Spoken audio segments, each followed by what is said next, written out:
Welcome back to the Garage Gym PT podcast. We hope you guys enjoyed our discussion last week on the modalities, and hopefully, you guys have a little bit more information now to work with. But today, what Dave and I are going to be talking about is overhead stability. Yeah, This back came to the up in fun one of the stuff. polls. Back to the fun stuff. Uh, this came up in one of the polls, so we decided we were going to finish up. Besides the squat and deadlift, we talk about overhead stability. So I guess, Dave, where do you want to start with this? I don't know. I mean, it's not easy to define. So like, there's really Yeah. nothing that can be like definitional about it. It's just like one of those things where you have it or you don't, and it's probably similar to finding the bottom of a squat. Like the more repetition you have in it, the better you're going to be at it, hmm and you just have to keep touching on it to find it. Yeah. Overhead stability. I mean, just to name a few movements that would require overhead stability. I mean, you got the snatch, the jerk portion of the clean and jerk, handstand push-ups, your traditional strict press. Um, am I Yeah, missing anything? handstand Handstand walks. walks. You could even kind of Uh, put this like maybe in like an incline bench category too. yeah, there's that as well. Um, Trying to think if there's anything else we can incorporate. Well, that's a pretty good list, I'd say. Um, I think that most people who struggle with overhead stability, if you look at it, I always start off with thoracic mobility. That's usually where I look at first. I mean, obviously, it's going to be dependent upon the person. Some people are extremely mobile and just lack stability. Some people are just really rounded in the upper back, so they can't get overhead. Yeah, I guess like the prerequisite here is that you actually have the mobility to do it, hmm uh, which is very hard if you're somebody who sits in front of the computer all day, or Yeah. you're trying to pick this up later in life. I mean, you'll see this a ton at CrossFit gyms, like where people are trying to, join, hit stuff head on, go full bore, and they hmm just don't have the mobility, the strength, or the stability, or even just the volume of overhead pressing to quote unquote have a stable overhead position. Yeah. I think that's one of my hangups with throwing people right into the Olympic lifts when they don't necessarily have all the components to put it together. Yep. Um, like I'm fine with like I mean people can learn how to do deadlifts like break it down into different components, but the overhead portion I think is where people are going to have the most difficulty. Um, Sure. and that it's kind of hard for people to learn how to snatch if you don't even have good overhead capacity. Yeah. Um, Like a hierarchy, there's obviously your overhead squat has to precede your snatch, and probably an overhead press and a push press have to, precede your jerk. mhm.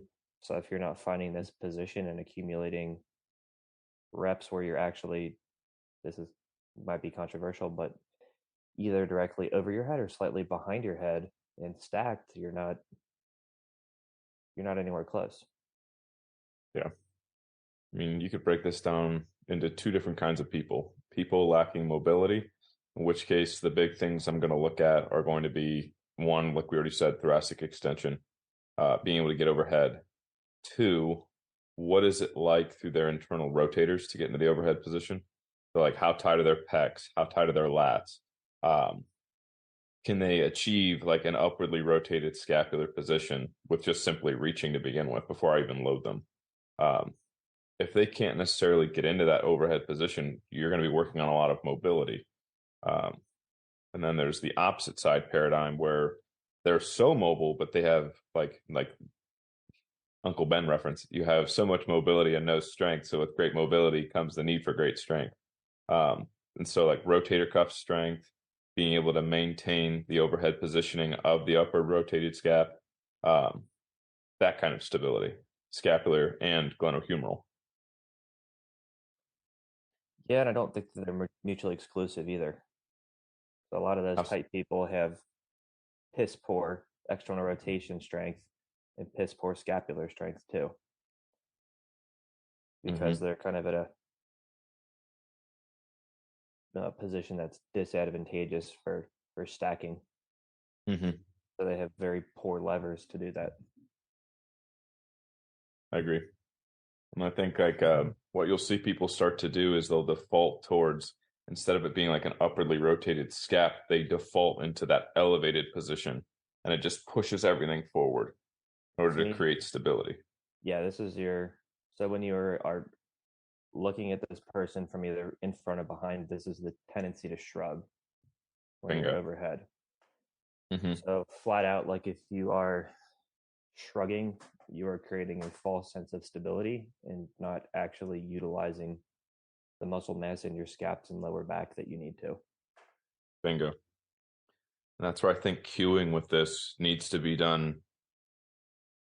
I mean, obviously find what works the best for cueing for your athlete or your patient, but at the end of the day, if you're cueing them to shrug, you got to look at what the quality of that quote unquote shrug is. Like, have you ever heard that before? Like punching to the sky, and if you're not maintaining that position, then you're not going to be able to sustain an overhead. But at the same time, like if they're going into that shrug, all you've created is just a shifted scap up the backside. You haven't actually gotten into an actual like driving of the upward rotation. And that I think needs to be addressed more so than ever, um, especially with younger kids. Because I mean, some of them don't know necessarily how to move, and they're learning how to move. So if you're teaching them the wrong way right out of the gate, like that always drives me insane. Right. So if you get stuck in this shrug position, what you're actually doing is you're creating a moment for internal rotation and a dump forward. Bingo. So the cue bend the bar is a cue for external rotation and engagement of your parascapular muscles. So your inability to keep this, especially overhead where you're relying on your traps for stability, creates a moment of pitch forward. Mm-hmm. And this is also why your catch feels terrible. This is also why when you get up there, you can't wait to get out of it. This is basically the main reason that you get impingement issues too when you're talking about overhead stability. So you, and I don't even know if I would describe it as upward rotation. It's probably downward rotation of the scapula with an external rotation moment coming from your arms. To So get like into the overhead position, yeah, so your shift and scap kind of like rotates down and out, or a stack is like you're punching out. but that would still be an upwardly rotated position relative to neutral. Yeah, I guess like semantics, but your Because rotation like should have a leverage point towards your lower trap in your rhomboids. because if you look at the point of the shoulder when your arm is overhead, you're not going to be able to retract into a downward position. I mean, like just like the physical motion, like if you're like looking at it, an upward rotation would be up towards your ear. The downward rotation would be down towards your thoracic spine. So I saw a really good. Have you ever seen the what is it? Cold Body Warm Mind? No, or is it Warm Body Cold Mind? I can't remember the guy's name. The Russian, or no, he's Ukrainian. Alexei Uh, Torkiddy. yeah, he had a very good visual of this where like he showed the scap was in an upwardly rotated position, but then when he retracted it back, it still maintained that upwardly rotated scap. But then as he retracts it in, you can see where he's still holding that position, but it is in a retracted state. Sure. Maybe retraction is a better way to do it with a punch up. Hmm. I mean, that was the way because I used to hear the retracted or the bring your scaps down and back when you have that like stacked and stable position. But like in my mind, it didn't make sense mechanically where like, okay, if I'm going down into a downward rotation, but my humerus is going upward, then like wouldn't that cause like that impingement position, right? I don't know. I think it's semantics, but you're just trying to create a lever from your low trap, mid trap, rhomboid, and external rotation. So your Hmm. humerus is elevated, but your scap, in my opinion, probably rotates downward. Hmm. But guys, I think the more important thing out of this is Hmm. what's active. So if you keep the tension out of your upper traps, you're probably going to be in a better spot. Bingo. And Bingo. that's You not to shouldn't be say bringing that it to your ears. correct. And like that's not to Hmm. say that your upper traps don't play a role in stability. They sure Hmm. as shit do, but they shouldn't be the thing driving it. because Correct. you have a ton of lower hanging fruit once again on the lower side of your shoulder blades. And when you talk about shoulder health in general, when you look at somebody's mid back, the people that tend to have the best posture are the people with the biggest overall backs, including the center of your shoulder blades in between them. If I see Hmm. an athlete that looks like this, uh, you're probably going to stay bulletproof as long as like you stay in a good position.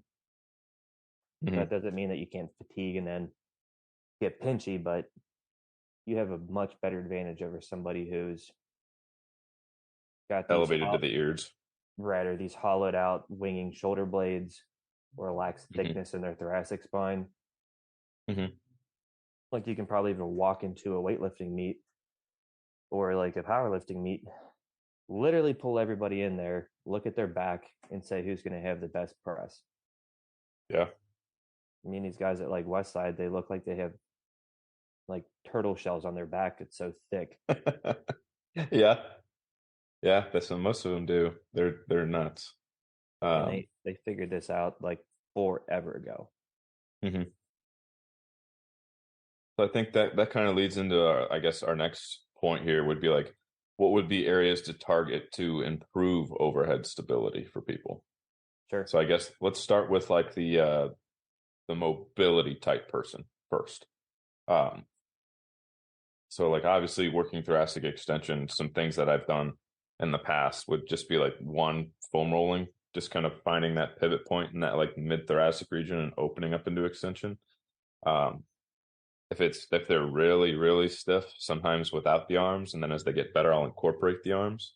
Sure. Um, but the one caveat I would say is making sure that they're getting the thoracic extension instead of a compensation and lumbar extension, because you're going to move any way you can, and so people will love to use that lumbar extension in order to get the overhead position. So they Yeah. think like, look, I'm making so much progress, and it's like Not this is really. better, but this is not the right spot. Well, a hinge through like your TL junction or lumbar spine is probably going to cause a compression issue. Yes. So you have to be able to, and that's also a part of retraction, right? Yeah. That thoracic extension. So I'm basically looking at that and then everything that um, helps with internal rotation. Hmm. So obviously lat, pec, uh, bicep, Aries major, all those. sure. Hmm. Usually the lats are kind of the big ones, I think, as far as like what we're concerned with. Yeah, I'd And agree. that's probably like one thing I tend to agree with Squat U on. But I would argue that the contribution is much greater from your thoracic extension Yeah, be, that and I think because like, mhm, because of the activation you can then get from your shoulder blades. yeah. I mean, then you got to look at, if you do have that desk jockey who is trying to get overhead, you got to look at like the pecs, like pec minor in particular, just for like in order to get into that retracted position. That pec minor's just been over facilitated for so long. Um, Yeah, Sometimes rolling out with a foam roller is nice, or like a lacrosse ball, I should say. Um, yeah. but again, I mean, I'm not the biggest fan of like soft tissue stuff. Period. I would mhm, much rather use like reciprocal inhibition. If you got like tight pecs, I'm probably going to have you just do a ton of pull aparts. yeah, But as far as like yeah, like you're saying, if you want to feel like something's getting done to you and down regulate the pain sequence, hmm, take a look at the big time internal rotators hmm, and probably try to pop your T spine. get everything to open up.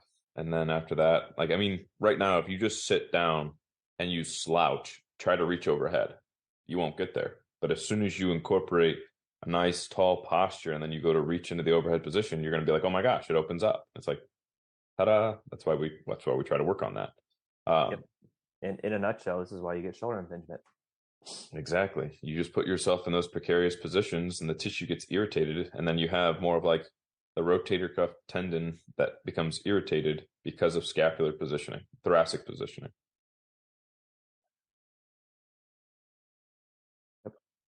And what you're really doing here is you're creating more space under your AC joint for your tendons to operate. Exactly. Which is So, already not a big operating space to begin with.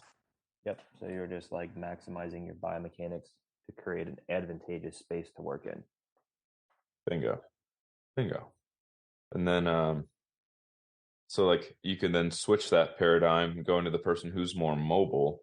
Um, the number one thing I have found is they just have a weak upper back. Like that is probably one of them. I mean, you could sit there and hammer out like scapular stabilization like crazy, but if you don't have the spinal erector strength to actually assume an extended position, let alone maintain an extended position for a long period of time, especially Yep. under load or repeated efforts, that I think is where people kind of go, especially like with a snatch, repeated snatches, like Isabel for the love of all that is good and holy. That is probably one of the hardest ones you can do because of just the high demand of mid back, upper back strength. Yeah, I'd even say that there's a probably easier test with this. Go do a front squat, and if you have the propensity to round forward, uh, this is you. Yeah. So you need to look up sweat shrugs, banded sweat shrugs, and good mornings very quickly. Yeah, get the back strong and everything else will follow. Strong central area, everything else out to the hands will become much more stable and strong. You'll be surprised. Right. Think about your thoracic spine as like the base of the pyramid. So if you have a weak base, Hmm. it's very hard to maintain position and account for what's going to happen once the barbell moves overhead, or Bingo. even a bench press. Right. Like if you don't Hmm. have a quote unquote solid core. So your core in this situation would likely be your spinal erectors and your thoracic spine. Hmm. Then you're not going to be able to manage load outside of it. Correct. You start getting into that scapular stability, then I mean, I always look at the scapular sling of the rhomboids and the serratus. Um, how well are you, or how effectively can you sustain engagement of the serratus to maintain that scapular stability? But then, like you were saying earlier, that mid lower trap combination for that retracted state when you have the arms overhead, um, you're almost trying to stack it. Like if you're getting underneath a back squat, right? You're kind of stacking, you're getting everything from your upper back, you're getting the scapula tucked back, you're getting everything kind of packed in so that you can create the most rigid structure possible. Yep. Especially on a bench press, like when you talk about weightlifting, it gets a little bit more dynamic. So it's hard to do it, but still stacking is going to create a much better uh, drive Hmm. for energy transfer up through your legs. Bingo. Yeah. Especially if you're trying to do like a snatch balance. Snatch balance is a great example of this because as soon as you try to drive through your legs and your upper back just folds, that bar ain't going anywhere. Yep. Where you're going to pitch it right into the rack. I may have done that a time or two. Yep. Amen. But then I guess rotator cuff strength. I almost feel like people, if I see one more person grabbing like a 5 pound weight, just standing there going in and out, for the record, that does not activate your rotator cuff. You're going to load your bicep tendon, which is wonderful, but like you will not be addressing any, like there was saw a gentleman in particular, we won't say where, but was just standing there holding two 10-pound dumbbells and was just going in and out with his hands. And I wanted to say something, but I mean, I didn't know the guy, I didn't want to be that guy. Um, but that does not help activate the rotator cuff. It doesn't help to even get blood flowing to the rotator cuff. Um, you're just loading the bicep. Nope. It's got to be in line with gravity, guys, Hmm. or you have to use band tension. Yeah, bingo. Um, you got to think about where the direction of the resistance is going, but Yeah. rabbit hole aside, um, Also, people think they get it wrong too, and they try to do just a ton of repetitions, hmm right? So, like, what your rotator cuff really is for is isometric stability. hmm When you look at like pressing in particular, so I think hmm doing like holds might be better. This is why something like a bamboo bar is effective. This is why something like a farmer's carry is effective. This is hmm something maybe like a Bane hold or a front rack carry. These are why yeah, these things are effective for developing this. Hmm. versus just doing repetitions of side lying external rotation Yeah. outside of a post op window. Yeah. I was going to say repeated efforts. I do like the isometrics. I will use repeated efforts if like the person's having, like let's say difficulty moving or transitioning from the overhead, like the front rack position into the overhead. Sometimes we'll work on just repeated push presses or push jerks, just so like they can actually learn how to maintain. More often than not, it's the coming back down and then going back up into the next rep. Yep. Um, because it's like they might set up on the first one perfectly, but then as soon as they have to load that back to the shoulder and then they lose everything, it's more about kind of how can you keep everything in the upper back like efficiently stacked so that then you can allow the rotator cuff to perform its job, moving you back into the overhead position, as opposed to losing the upper back position and then trying to force it through the overhead. Um, Yeah, and I but really like doing something where I have like a band around both wrists, and you're making mhm, them drive it out into that external rotation moment, and then having them do a press, whether it be a bench press or an overhead press, and almost do it at tempo, so that way you're mhm, getting that repetition with the isometric contraction. mhm. Say tempo work is a wonderful thing for rotator cuffs. You already said isometrics. Um, and if there is pain with your overhead pressing, modify the movements for the time being until you can get things sorted out. Um, doesn't have to be directly overhead. Like you already said, you can reverse and like maintain into an incline bench if you would need to for a time being. Um, but I've had a few people who just keep trying to drive things through the strict press position or like even like push press or push jerk. And it's like, if that movement, if all three of those are irritating, like we need to dial back a little bit so we can find out what is causing you to have this discomfort with any of the movements. Um, Right, and so don't like be afraid guys, to modify. the strength in these muscles are a prerequisite for pressing, so you're not going to be able to regress a press back to the point where it's pain free, most likely, Hmm. because you're lacking some strict strength somewhere else. Makes the overhead portion a lot more comfortable if you can get things to calm down and find out where you're weak at. Yeah, and I mean from like a long term standpoint through sport, guys, this is just flat out a volume game. So the more volume that you can get into your back, your upper back, and your rotator cuffs compared to the amount of pressing that you do, the less likely you are to get injured outside of trauma. Hmm. Right. So you look at like what they do in these like powerlifting methods, like obviously we're very partial to conjugate for a number of reasons, Hmm. but they do a good job of keeping your upper back and posterior chain volume super high.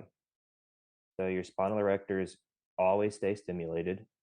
Your rhomboids, your mid traps, your low traps, they always stay in like a hypertrophy and strengthening mode relative to other methodologies where you'll peak and then the volume drops. And then you're most likely to get injured because your volume is so low it can't keep up with the demand of the load. Hmm. And I actually think that that's why, like, when I started going from like playing rugby to CrossFit, that there was such a great translation of my strength into CrossFit, just for the simple fact that rugby players, we train the back in an insane amount. And so like coming into a lot of the lifts that require so much of that upper back strength, like I mean, you're essentially lifting other dudes up into the air. So like you're working on your back strength regardless, practice, lifts, whatever you got. Sure. So I mean, rugby, I mean, conjugate and rugby kind of goes hand in hand. Yeah. Or even just like you guys are driving into each other like linemen Yeah. and kind of just like pushing through with some closed chain stuff as well. Hmm. Which is like funny because I came from the exact opposite background where it's like all baseball.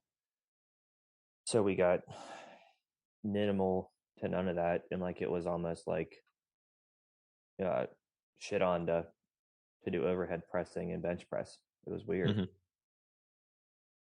I was curious as to what you were going to say about that, going from like training like a baseball player or like having a baseball background and then coming into CrossFit. Um, but I mean, yeah, that's just got to be crazy. Yeah, I mean, like it sounds like the training and that's gone much further in understanding like the need for closed kinetic chain and heavy pressing and I don't know, Hmm. general weightlifting, and it seems like it's moving forward, which is great. Um, Hmm. but yeah, even like the quote unquote arm care routines now are light years ahead of what it was before. True, true. Actually, that brings up a good point. Um, Nathan Garza with the Chicago Cubs was on the lab a few months ago. Was that really a few months ago? Yeah, it was.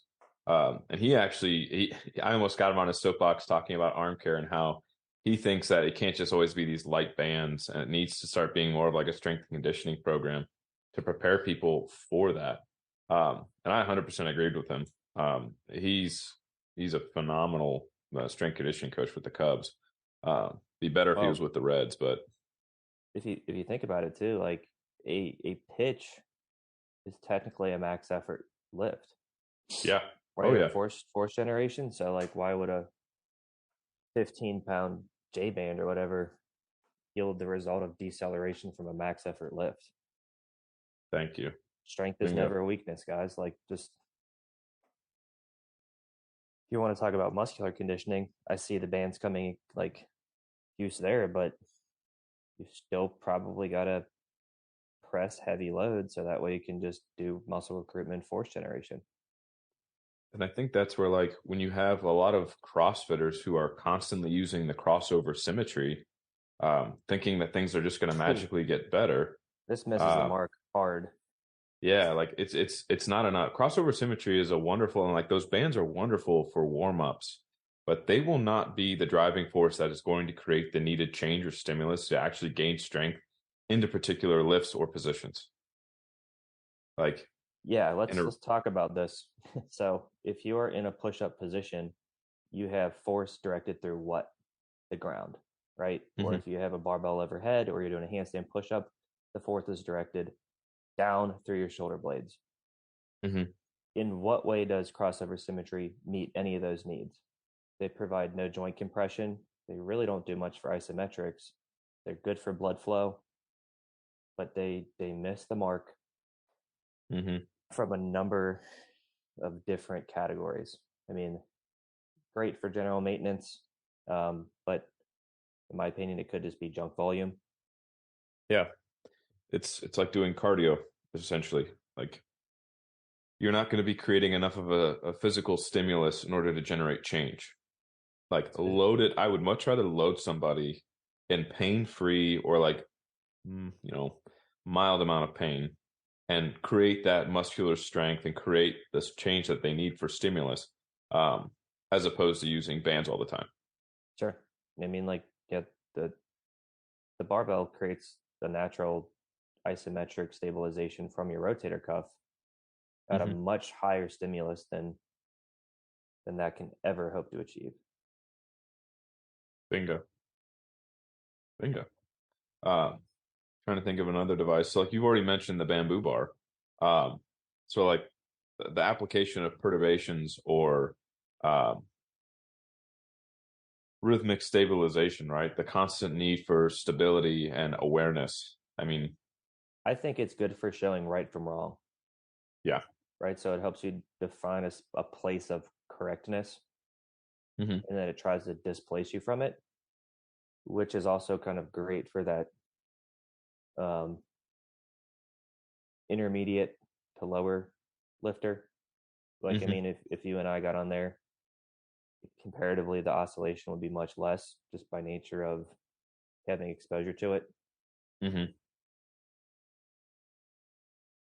Actually, there was you see the squat video of um it was Nick Chubb Yeah, had that's unreal. 600 pounds On like an per earthquake reps bar. Yeah. on an earthquake. Like that's then the speed he moved it to was just disgusting. And Uh, like just like no core oscillation, just straight up, straight down. Moved it like it was butter. It was so crazy. It was nuts.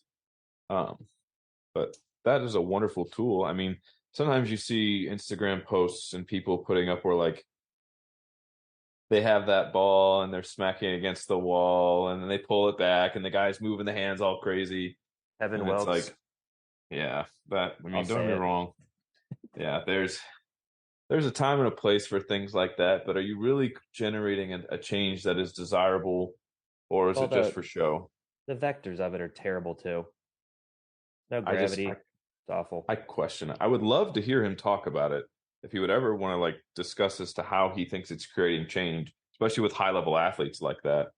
I Um, don't. I think he gets cherry picked because he has all the best athletes in the world, and anything that you do is going to work. Then he makes it onto something onto social media, but whatever.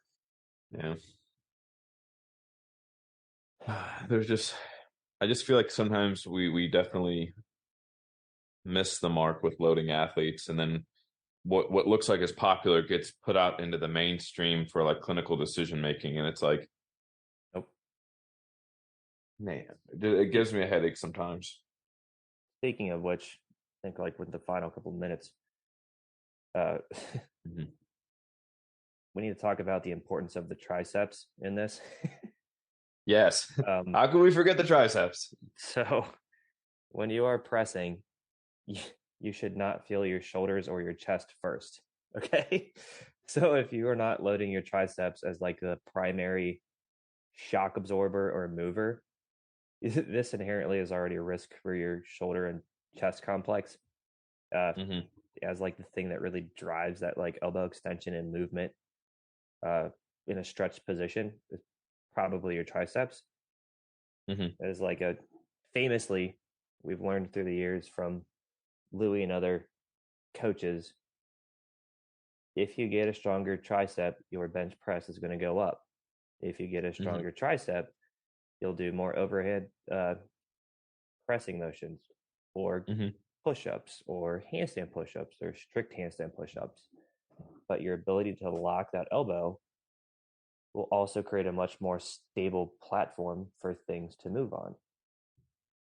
Hmm. Yeah, tricep is like the big key there. Because I mean, your deltoid and pecs, they can do so much, but the triceps, elbow stability. Even the relative size of a tricep compared to your rotator cuff or your rhomboid or whatever, once again, there's just a ton more muscle mass. Hmm. It's like not Yeah, hitting strong glutes and low back in a deadlift or something. Like it's just, it's a key component. yep, the role of your It shoulder really is. blades is to lock into place and provide a stable surface for things to move on. What actually moves it? Probably the triceps. Hmm. Yeah, that's a good point, Dave. That's actually a very good point. Surprised we forgot that actually. Yeah. No, but And there's, once again, just like more rabbit holes that we can go down with this, but hit your tricep work, get them as big as possible, and load them mhm. as heavy as possible. I could even make a case for CrossFit athletes sticking to a medium to close grip by nature of the sport, just so you are loading your triceps with plenty of volume. Yeah, I mean the close grip bench press is a wonderful tool. It really is. Or even floor press. If you're touchy through the pressing motion and your triceps are weak, you move to a Hmm. floor press where you're using like chains or bands or whatever, and you want to blow Hmm. somebody out before they leave, do it. It'll just naturally Hmm. make stuff go away. That's what I have today. I've got some banded close grip bench press. Gonna be wonderful. Smart man. I love it. I love it. Thank you, Alex Trotter, by the way, for showing me the light. No, well, we hope you guys enjoyed today's discussion on overhead stability. Um, Eventually, Dave and I will get more into putting out more instructional videos and putting all of that up on the YouTube page. But in the meantime, if you haven't yet, please, please, please follow the Instagram page, find the YouTube channel on online, and then drop us a follow on Instagram, please. That really helps us. It gives us a little bit more motivation, and it also helps us with what our target audience really wants to know about. So again, if we put up a poll and we post it on our pages, let us know what you guys are thinking. All right, Blow it up. blow it up. All right, guys, have a good one.